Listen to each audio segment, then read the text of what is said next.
The cold morning air over occupied France felt like knives against the skin. It was March 1943, and the war had turned the beautiful European skies into a deadly battlefield. Far below, French villages sat quietly under German control, their people living in fear and hope. But up here, at 20,000 feet, a different kind of battle was about to begin. Oberleutnant Klaus Weber sat confidently in his Messerschmitt Bf-109 fighter plane. The German ace pilot had shot down 32 Allied aircraft in 2 years of combat. His black leather jacket carried the Iron Cross, a medal given only to Germany's bravest warriors. Klaus was only 24 years old, but his eyes looked much older. Or does that to men? Through his headset, Klaus heard excited chatter from his squadron. 8 German fighters flew in perfect formation, hunting for American bombers. These massive B-17 Flying Fortress bombers had been attacking German factories for months. Each bomber carried 10 men and thousands of pounds of explosives. The Americans called it strategic bombing. The Germans called it terror from the sky. Then Klaus saw them. Dozens of 4-engine bombers flying in tight boxes, their silver bodies reflecting the morning sun. But something else caught his attention. Strange new fighter planes escorted the bombers. These fighters were absolutely enormous, bigger than anything Klaus had seen before. They looked fat and heavy, with huge radial engines in their noses. Klaus pressed his radio button and laughed. "Look at those American milk jugs. They brought flying bathtubs to fight us." His wingman joined the laughter. The new planes were P-47 Thunderbolts, fresh arrivals from America. German intelligence had warned about them, but seeing them in person was almost funny. How could such massive, ugly planes possibly fight the nimble German fighters? The Messerschmitt 109 was a beautiful machine by comparison, sleek, fast, and deadly in turning dogfights. Klaus had used its agility to defeat British Spitfires and Russian Yaks. These chunky American planes would be easy prey, or so he thought. Across the sky, inside one of those P-47 Thunderbolts, Lieutenant Jake Morrison felt his hands shaking on the control stick. The 22-year-old American pilot from Kansas was flying his first combat mission. Just 6 months ago, Jake had been working on his father's farm. Now he sat in 7 tons of American engineering, heading into combat over enemy territory. Jake's P-47 felt different from the trainers back home. It was heavy, solid, and powerful. The massive 18-cylinder radial engine in front of him produced an incredible 2,000 horsepower. Behind him sat a cockpit protected by thick armor plating and bulletproof glass. Beneath his wings hung 8 Browning .50 caliber machine guns, each one capable of tearing apart enemy aircraft. His squadron commander, Major Tom Richards, spoke calmly over the radio. "Stay in formation, boys. These Germans are experienced. Use your speed and firepower, not fancy turning. The Jug can take hits that would destroy any other fighter. Trust your machine." The American pilots called their plane the Jug because its shape reminded them of a milk jug. It weighed almost 8 tons when fully loaded, making it the heaviest single-engine fighter in the world. Many pilots had doubted it at first. Could something so big really fight? Klaus Weber pushed his throttle forward and led his squadron toward the American formation. The Germans had developed excellent tactics over years of combat. They would attack from above, using the sun to blind their enemies, then dive through the bomber formation while their speed made them difficult targets. Any escort fighters would have to choose between chasing the attackers or staying with the bombers. As Klaus positioned for attack, he noticed the P-47s climbing. They climbed slowly, like overweight birds struggling to gain height. Perfect. He would hit them during their climb when they were most vulnerable. Klaus selected his target, a P-47 slightly separated from the others. His finger moved to the trigger for his 20mm cannon and machine guns. Jake saw the German fighters diving from above. His heart pounded so hard he could hear it over the engine noise. Major Richards called out warnings and instructions, but everything seemed to happen too fast. The sky filled with tracer bullets, bright lines of death cutting through the air. One of Jake's squadron mates took hits and his plane started smoking. The Germans flashed past, moving incredibly fast. Klaus pulled out of his dive and looked back, satisfied. He had damaged one P-47 but not destroyed it. No matter. He would circle back for another attack. The heavy American planes could not possibly catch him in a turning fight. But something unexpected happened. Instead of trying to turn with the German fighters, the P-47s kept their formations and maintained their course. Major Richards had trained them well. "Do not chase them into a turning fight," he radioed. Stay with the bombers. Let them come back to us. Klaus circled around for another attack, bringing his squadron in from a different angle. This time, the Americans were ready. As the German fighters approached, the P-47s dove slightly to build speed, then pulled up to meet them head-on. It was a dangerous tactic, like two trains rushing at each other on the same track. Jake lined up his gun sight on an approaching Messerschmitt. His 8 machine guns held over 3,000 rounds of ammunition. He pressed the trigger and felt his entire plane shudder. The noise was incredible, like thunder itself. 50 caliber bullets streamed toward the German fighter at a rate of 100 rounds per second. Klaus felt his plane shudder as bullets struck his wings and engine. Impossible. The range had been too great for such accuracy. But the P-47's heavy guns could reach out and touch targets that other fighters could not. Klaus broke off his attack, suddenly aware that his easy victory was becoming a real fight. The battle raged for 15 minutes.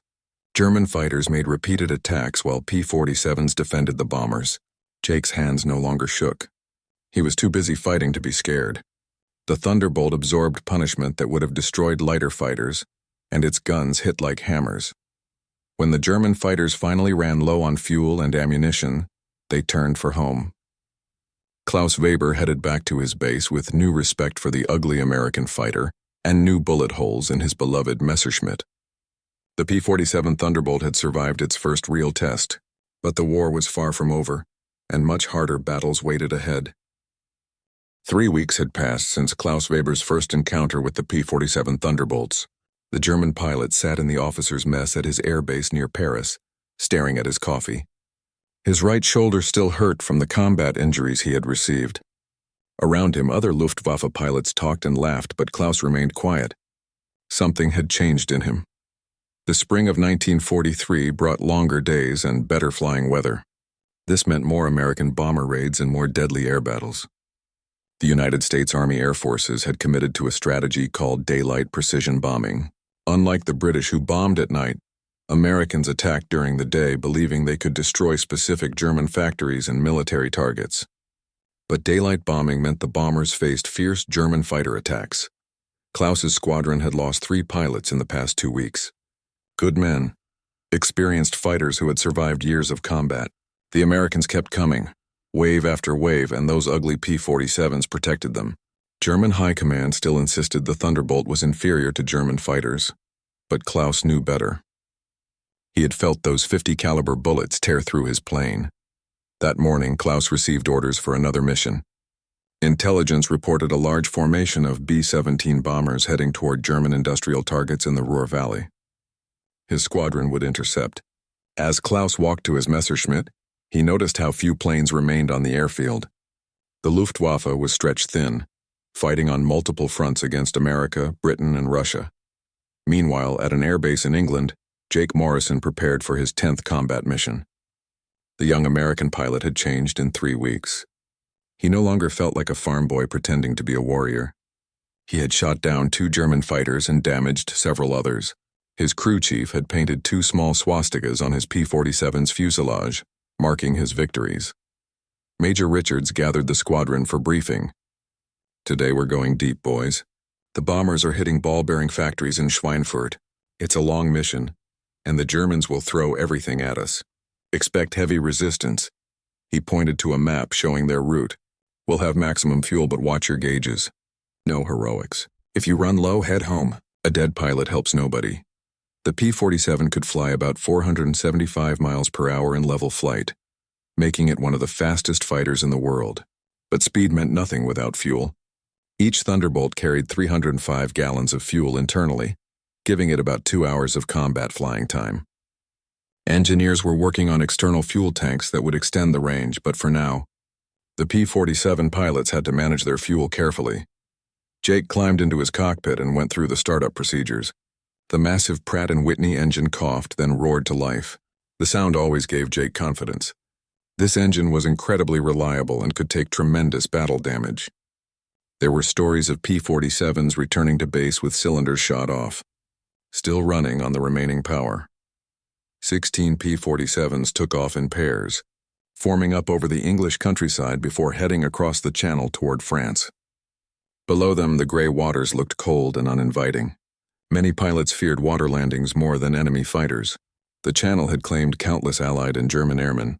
Klaus Weber led his 8 Messerschmitts toward the American formation.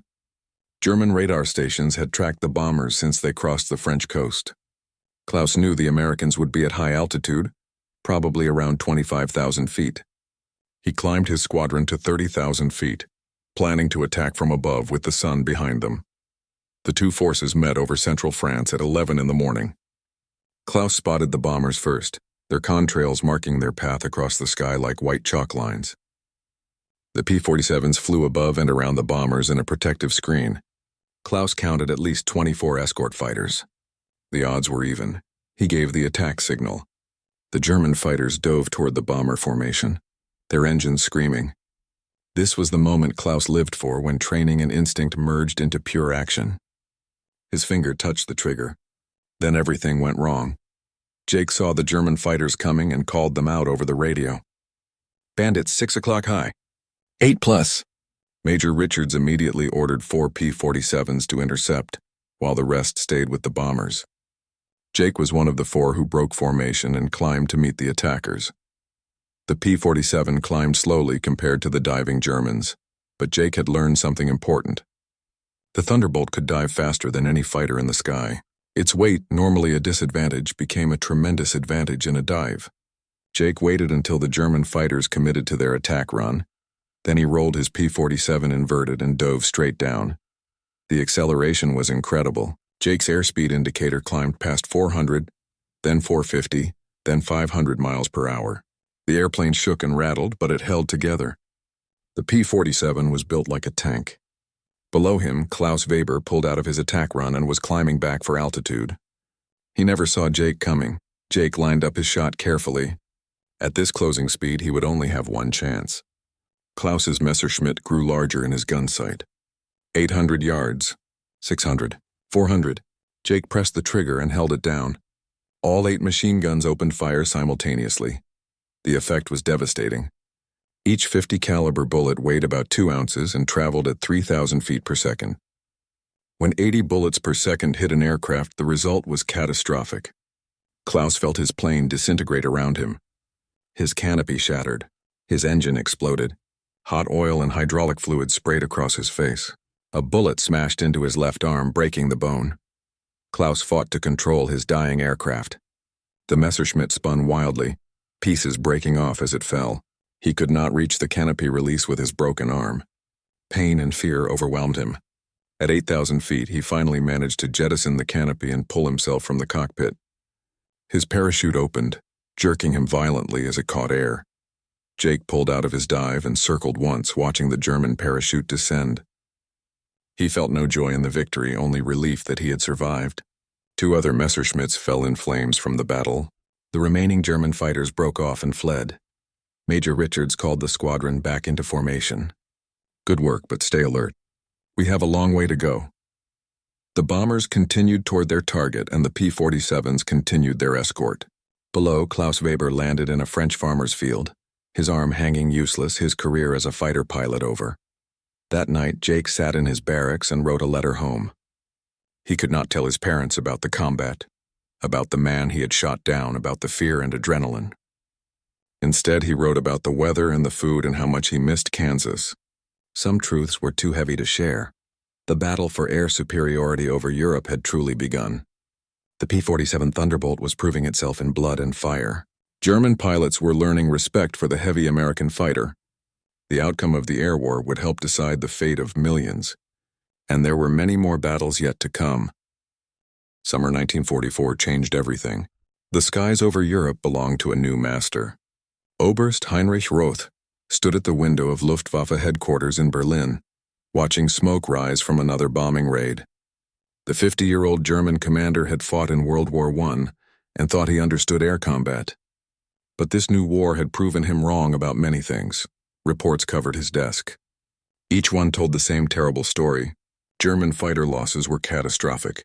In June alone, the Luftwaffe had lost over 500 fighters. The Americans and British now had total air superiority, and those P-47 Thunderbolts were everywhere, like angry hornets destroying everything they found. The situation was desperate. Germany's synthetic fuel plants were being destroyed faster than they could be rebuilt. Without fuel, fighter planes sat useless on the ground. Experienced pilots died daily, and their replacements were boys with barely 50 hours of flight training. Before the war, a German fighter pilot received over 200 hours of training. Now they received barely 1/4 of that. Heinrich looked at photographs on his desk. His son, Klaus Weber, sat in one frame wearing his Iron Cross. Klaus had been shot down 3 months ago and spent weeks in a French hospital before being sent home. His flying days were over. The young ace who once mocked American fighters now walked with a permanent limp and could barely lift his left arm. Across the English Channel, things looked very different. Jake Morrison walked across the grass at his base near London, enjoying the warm July sunshine. The 23-year-old captain now commanded his own squadron of 16 P-47 Thunderbolts. His crew chief had painted 11 small swastikas on his plane, marking 11 confirmed victories. Jake was officially an ace, a title given to pilots who shot down 5 or more enemy aircraft. But Jake's real job had changed. The P-47 squadrons no longer just escorted bombers. Now they hunted. They flew low over France and Germany, attacking anything that moved. Trains, trucks, tanks, supply depots, airfields. The Thunderbolt's 8 machine guns and ability to carry bombs made it perfect for ground attack missions. American pilots called it JABO work, using the German word for fighter bomber. That morning, Jake attended a briefing for a special mission. Colonel Barnes, the group commander, pointed to a map. "Intelligence reports a major German airfield here near Frankfurt. We've spotted at least 40 fighters on the ground. Your job is to hit them before they can take off. Destroy the planes, fuel trucks, and anything else valuable. We go in at dawn tomorrow." The briefing room filled with excited chatter. Ground attack missions were dangerous but effective. A destroyed plane on the ground could not fight. Jake studied the map carefully, memorizing landmarks and planning his attack run. The key to survival in ground attack was speed and surprise. Get in fast, hit hard, get out before the anti-aircraft guns could respond.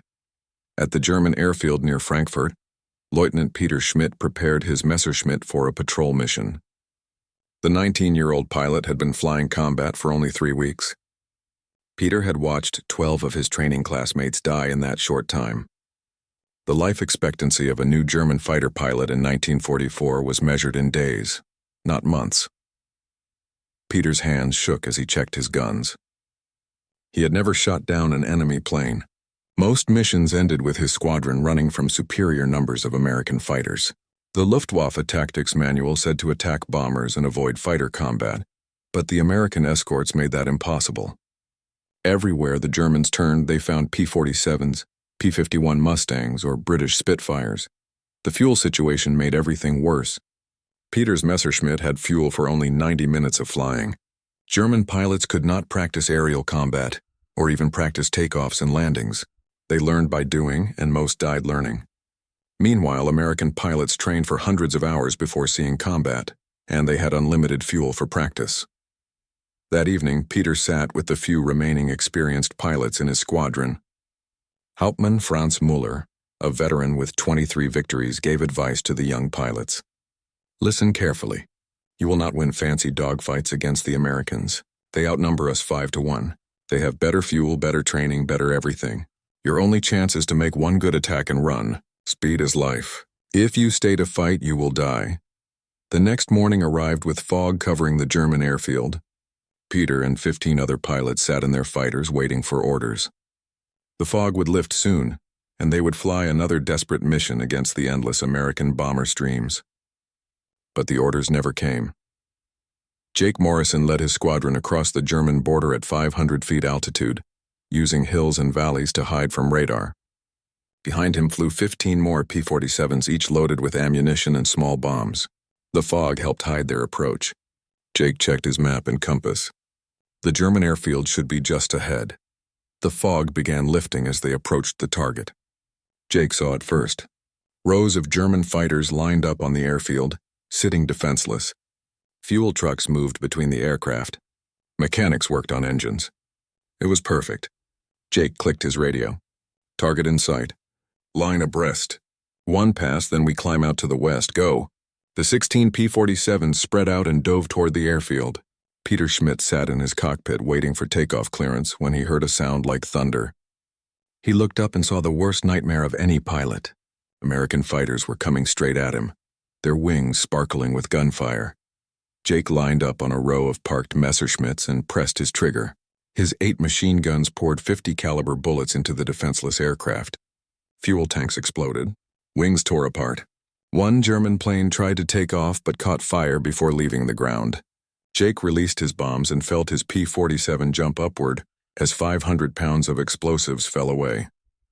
The bombs hit fuel trucks and hangars. Secondary explosions ripped through the airfield. In 90 seconds, Jake's squadron destroyed or damaged 28 German aircraft, killed dozens of ground crew, and set fire to the base's fuel supply. Anti-aircraft guns finally opened fire, but the P-47s were already climbing away at full power. Peter survived by throwing himself under his fighter's wing. Bullets and bomb fragments filled the air around him. When the attack ended, he stood up and looked at the destruction. Bodies lay everywhere. Aircraft burned like funeral pyres. Their squadron had been destroyed without firing a shot. Jake led his squadron home at low altitude. He lost one pilot to ground fire, but the rest made it safely back to England. The mission was counted as a major success. Intelligence photos taken later showed the Frankfurt airfield completely destroyed. That night, Oberst Heinrich Roth received the report from Frankfurt. He added it to the growing pile of disaster reports on his desk. The Luftwaffe was dying. The P-47 Thunderbolt and other Allied fighters were killing it. German factories could still build fighters, but there was no fuel to fly them and no trained pilots to fly them, even if there was fuel. Jake Morrison added more small symbols to his aircraft. Not swastikas this time, but tiny locomotive and truck symbols. The squadron was destroying Germany's ability to make war. Every train destroyed meant supplies could not reach the front. Every truck destroyed meant soldiers went hungry. Every airfield destroyed meant fewer German fighters in the sky. The air war had turned into a massacre. The hunters had become the masters. And Germany was running out of time, fuel, planes, and pilots. The Thunderbolt had proven itself beyond any doubt. December 1944 brought bitter cold and desperate times. Klaus Weber sat in his father's office at Luftwaffe headquarters, his wounded arm in a sling that he would wear for the rest of his life. The former ace pilot now worked as an intelligence officer, analyzing reports of Allied air operations. It was painful work. Every report told of German defeat. Heinrich Roth, now a general, looked older than his 51 years. His hair had turned completely gray in the past 6 months. The numbers on his reports were catastrophic. The Luftwaffe had lost over 10,000 aircraft in 1944. 10,000. Each one taking a pilot with it, most of them never returning home. Klaus spread reconnaissance photos across the desk. American P-47s lined British airfields by the hundreds. Father, we have counted over 1,500 Thunderbolts in England alone. They have more fighters than we have total aircraft of all types, and their production keeps increasing while ours decreases. Heinrich nodded slowly. The Americans were building aircraft faster than Germany could destroy them. In November, American factories produced over 9,000 military aircraft. German factories produced less than 3,000, and most of those never got fuel to fly. The synthetic fuel plants were destroyed or running at minimal capacity. Germany was choking on its own shortage of resources. A young officer entered with urgent news. General, we have reports of a large German fighter force assembling near Kaiserslautern. Someone is organizing a major operation without authorization from high command. Heinrich's face darkened. Unauthorized operations usually meant desperate men making desperate choices. At a hidden airfield in western Germany, Hauptmann Franz Müller gathered the last survivors of 3 different fighter squadrons. The 32-year-old pilot had 41 confirmed victories, making him one of Germany's top aces, but victories meant nothing anymore. Müller was tired of watching young pilots die on suicide missions ordered by commanders who no longer understood the reality of air combat. 36 Messerschmitts and Focke-Wulf 190s sat ready for takeoff. Müller had scrounged fuel from various sources, calling in every favor he had earned in 5 years of combat. This would be their last real fight. Intelligence reported a major American supply depot near the Belgian border. If they could destroy it, they might delay the Allied advance for a few weeks. But Mueller knew the real reason for the mission. These men needed to feel like warriors again, not victims. They needed one good fight before the war ended and Germany surrendered. Because everyone knew surrender was coming. The Russians were pushing from the east, the Americans and British from the west. Germany was being crushed between two unstoppable forces. Young Lieutenant Peter Schmidt climbed into his fighter, now a veteran of 6 months combat. 6 months felt like a lifetime. Peter had watched 50 pilots die in that time. He had shot down 3 enemy aircraft and been shot down twice himself. His hands no longer shook. Fear had been replaced by a kind of numb acceptance. Death would come when it came. The German fighters took off at dawn and flew low across the winter landscape. Snow covered everything, making navigation difficult. Mueller led them through valleys and around hills, trying to avoid Allied radar. They approached the supply depot from the south, hoping to achieve surprise. In England, Jake Morrison finished his morning coffee and studied the weather report. Low clouds and snow made flying difficult but not impossible. His squadron was scheduled for armed reconnaissance over Germany. That meant flying around looking for targets of opportunity. Trains, convoys, airfields, anything military. Jake's P-47 now wore the name Kansas Thunder painted on its nose. His crew chief had added a small farmhouse below the name, reminding Jake of home. 20 confirmed aerial victories were marked on the fuselage, along with symbols for 200 ground targets destroyed. Jake was 24 years old and felt 40. War ages everyone who survives it. Major Richards, now a lieutenant colonel, briefed the mission. Weather is marginal but flyable. We will patrol the area near the Belgian border. Intelligence suggests increased German activity in that region. Remember, the ground is covered in snow. White camouflage makes targets hard to spot. Stay alert. 24 P-47s took off into the gray morning sky. They flew in 6 flights of 4 aircraft each. Jake led the second flight. The formation crossed the channel and entered French airspace at 10,000 feet. Below them, the landscape looked peaceful under its blanket of snow. But Jake knew better. This was still a battlefield where men died every day. Franz Mueller's German fighters approached their target. The supply depot spread across several acres, filled with vehicles, fuel, ammunition, and food. American soldiers moved around the depot, unaware that death approached from the cloudy sky. Mueller gave the attack signal and dove toward the target. The Germans came screaming down at over 400 miles per hour. Their guns opened fire on the surprised Americans below. Trucks exploded. Fuel dumps erupted in flames. Soldiers ran for cover. For 90 seconds, it seemed like old times when German fighters ruled the sky. Then Jake's P-47s arrived. Colonel Richards spotted the smoke and gunfire from 20 miles away. Multiple bandits attacking friendly position. All flights engage. The American formation rolled over and dove toward the fight. Mueller saw them coming and cursed. He had hoped for more time before Allied fighters responded. But there was no escape now. His radio crackled with warnings as young Peter Schmidt called out the approaching thunderbolts. Mueller pulled up from his strafing run and turned to meet the threat. The two forces collided at 5,000 feet altitude, 24 P-47s against 36 German fighters. But numbers meant nothing. The Americans had fuel, training, experience, and confidence. The Germans had desperation and courage. The sky filled with twisting, turning aircraft. Jake locked onto a Focke-Wulf 190 and fired. The German plane shuddered but kept flying. These new German fighters were tough and well-armored. Jake stayed on his target, firing burst after burst. Finally, the Focke-Wulf's engine caught fire and the pilot bailed out. Peter Schmidt found himself fighting for his life against 2 P-47s. He twisted and turned, trying to use his fighter's agility against the heavier American planes. But everywhere he turned, there were more enemies.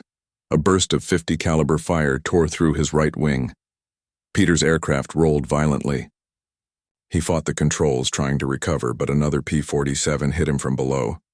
Peter felt bullets smash through his cockpit. Pain exploded in his leg. His canopy shattered. The instrument panel sparked and died, his engine seized. For a moment, Peter thought about staying with the plane, letting it carry him down into oblivion. Then survival instinct took over. He pulled the canopy release and climbed out into the freezing air. Franz Müller fought like the ace he was, shooting down 2 P-47s in quick succession. But it was not enough. He watched his squadron disintegrate around him. Young pilots died. Old veterans died. The snow-covered ground below welcomed them all equally. When his ammunition ran out, Müller turned east and ran for home at full throttle. The battle lasted 11 minutes. When it ended, 23 German fighters had been destroyed. 8 pilots killed, 11 captured, 4 badly wounded. Only 4 fighters made it back to base, and 3 of those were too damaged to fly again. The P-47 squadron lost 3 aircraft. All 3 pilots survived, parachuting into Allied territory. Jake circled the battlefield, counting parachutes and wreckage. There was no joy in victory anymore, just exhaustion and relief at surviving another day. He led his squadron home as the sun broke through the clouds, lighting up the snow below like a field of diamonds. That night, Klaus Weber added the battle report to his files. The unauthorized mission had accomplished nothing except adding more names to the death lists. His father Heinrich sat quietly, staring at the reports. The Luftwaffe was finished. Everyone knew it now. The only question was how many more young men would die before Germany accepted defeat. The P-47 Thunderbolt had proven itself as both fighter and ground attacker. It had helped destroy the German Air Force through relentless combat and had shattered Germany's supply lines through devastating ground attacks. The war was approaching its end, and the Thunderbolt would fly until that final day came. April 1945 arrived with the smell of spring flowers and the sound of distant artillery. Jake Morrison flew his P-47 over Germany at 8,000 feet, looking down at a dying nation. Roads were packed with refugees fleeing the fighting. Cities stood in ruins from years of bombing. In the fields below, farmers tried to plant crops while armies fought around them. Jake's 25th birthday had passed a week ago, but nobody celebrated. His squadron mates were too tired for celebrations. They had been flying combat missions almost every day for 2 years. Some men had flown over 300 missions. Their faces showed the strain. Eyes that had seen too much death, hands that never quite stopped shaking. The radio crackled with routine calls. American ground forces were advancing rapidly into Germany from the west. Russian forces pushed from the east.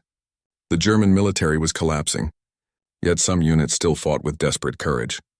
The war was ending, but men still died every day. Colonel Richards led the formation of 16 P-47s on a sweep across central Germany. Their mission was simple: find any remaining German aircraft and destroy them, find any German vehicles and destroy them, find any German supplies and destroy them. The destruction was methodical and complete. Jake spotted an airfield below. He called it in and led his flight down for a closer look. The airfield was covered with aircraft. Dozens of fighters and bombers sat in neat rows. But something was wrong. As Jake flew lower, he realized the planes were wrecks. Destroyed aircraft had been pushed to the sides of runways. Some were burned hulks. Others were simply out of fuel with no way to fly them. He flew over 6 more airfields that day. All showed the same scene. Dead aircraft everywhere.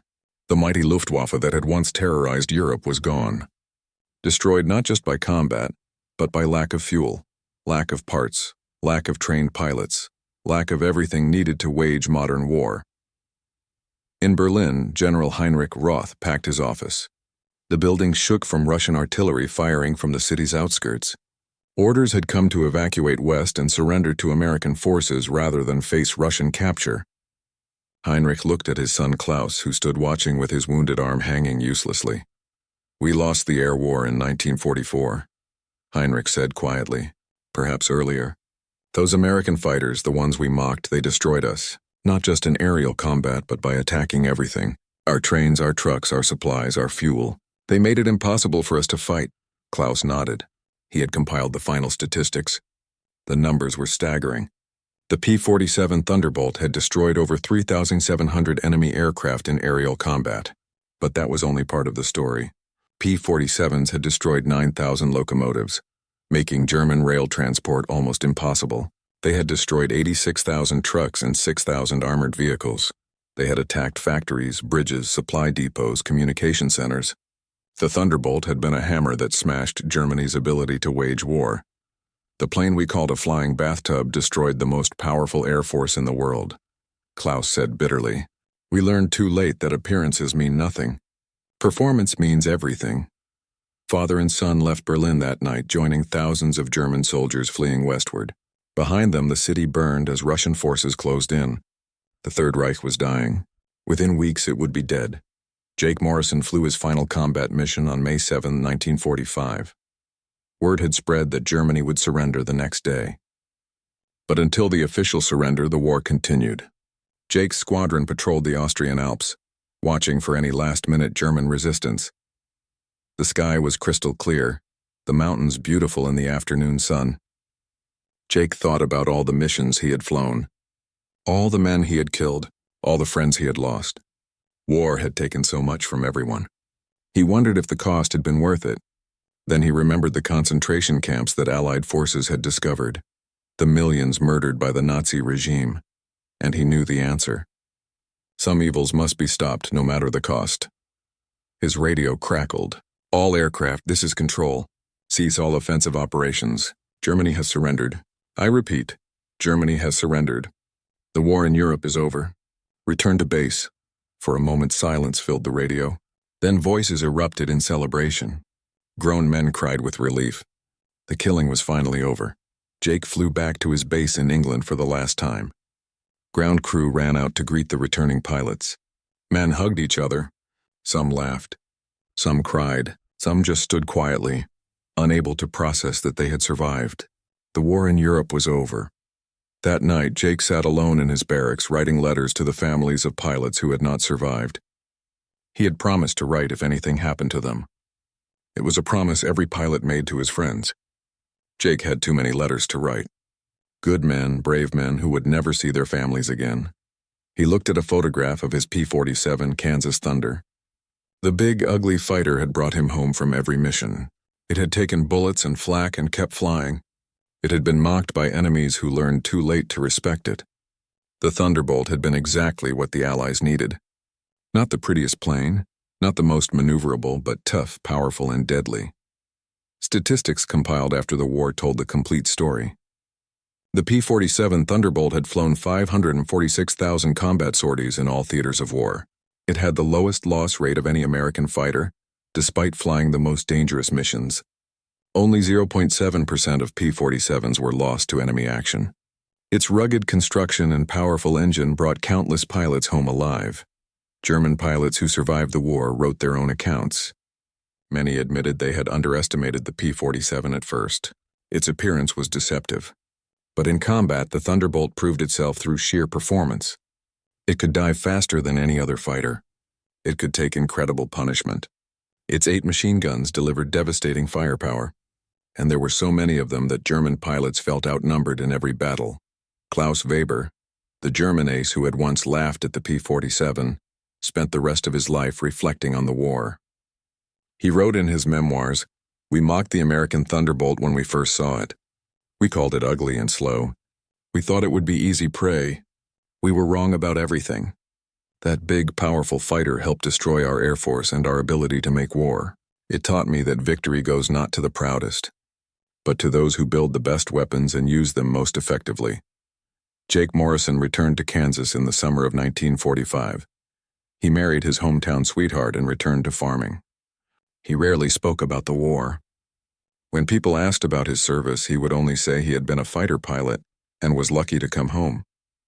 The nightmares troubled him for years, but time slowly healed those wounds. The P-47 Thunderbolt remained in service with the U.S. Air Force until 1955, and with some other nations even longer. It proved itself in the Korean War and in South American air forces. But its greatest legacy was World War II, where the plane that German pilots laughed at became the hammer that helped win the war. The air bases in England were eventually closed. The aircraft were scrapped or sent to museums. The men who flew them went home to build new lives. But the story remained, passed down through generations. The story of how America built a big, tough fighter that enemies mocked until it destroyed them. The story of young men who climbed into those fighters and fought for freedom. The story of how the P-47 Thunderbolt helped change the world. Today, only a handful of P-47s still fly, preserved by dedicated collectors and museums. When one appears at an air show, people gather to watch this piece of history fly. The massive radial engine roars, the big fighter climbs into the sky, and for a moment those who remember can hear the thunder that once filled the skies over Europe. The thunder of 850 caliber machine guns. The thunder of freedom fighting tyranny. The thunder that helped win World War II and secure the world we live in today.